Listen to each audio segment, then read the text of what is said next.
কষা ব্লগ সবাইকে কষা ব্লগে স্বাগতম। আমি ঘুম থেকে উঠে মশারি টানাইলাম, মশারি টানানো শেষ করতেছি।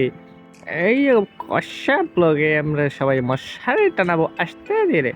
পরে ভাত রান্নার জন্য সরি ডিম রান্না করবো, তাই দুটো ডিম নিলাম, পেঁয়াজ নিলাম।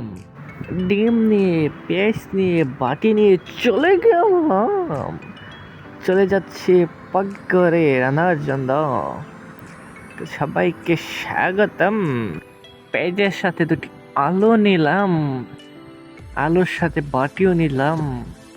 এই দেখেন ডিম, দুটি ডিম। পাকঘরে চলে গেলাম। পাকঘরে গিয়ে পাকঘরে গিয়ে আমার টুটটুট চেহারা দুটি দেখালাম, খাস চেহারা দুটি দেখালাম। পাকঘরে আমি কি দাঁড়াইতে পারি না, মাথা বাজিয়া পড়ে।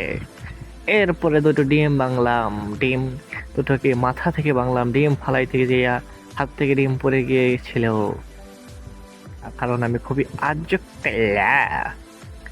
একটা বাংলাম, আরেকটা বাংবো, তাই আরেকটা নিলাম।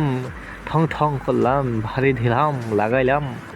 ডিম দুটো বাংলাম, পরে আবারও ডিম তো না পড়ার জন্য শক্ত করে ধরে জাকিটাইতে জাকটাইতে ডিম ফালাইলাম। এরপরে ময় মশলা দেওয়ার সাথে সাথে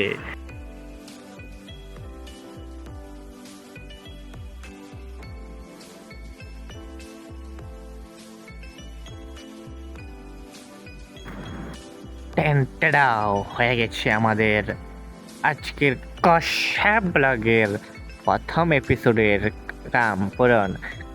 সবাইকে কষা ব্লগে স্বাগতম। এই দেখে দেন আমাদের ডিমবাজি। ও মাই গড, ডিমটা খুবই জঘন্য হয়েছে। ডিমটা লবণ বেশি হয়ে গেছে। ওয়াও গাইস, আমি খুবই হ্যালো গাইস, আমি খুবই গরিব, তোমরা সাবস্ক্রাইব করে দাও।